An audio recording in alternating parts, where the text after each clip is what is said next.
Here you doing? Actually, I have no qualification or certificate that proves my English speaking skill or English communication skill, and I have no experience studying abroad to the country where people speak English.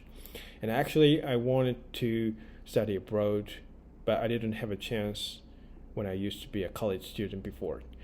Uh, if I'd had a chance, even after I started working after graduation from college, I would have gone to a foreign university, but there was no room in my budget then. So possibly I may have no chance to go to a foreign university in the future. But in order not to release the chance that I once grabbed, if some lucky thing happened to me, I always, keep studying English by myself while I live in Japan, where it's really hard to maintain my English speaking skill. So, but actually, I don't feel like going to get, qualification or certificate that proves my English speaking skill because it's really boring to me. It's really boring, and I thought it was really far from getting an ability to speak English fluently.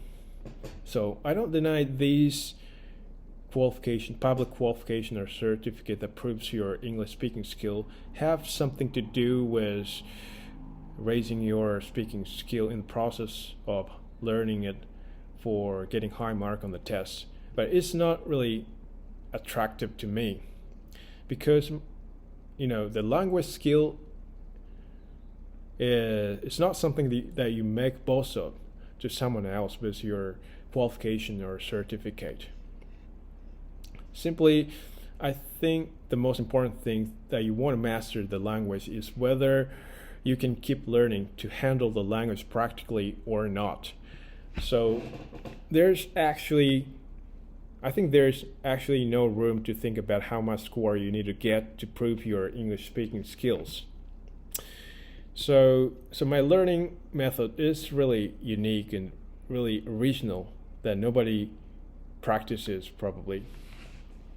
So because my English learning method is all based on English communication but not examination or test. So very very simple.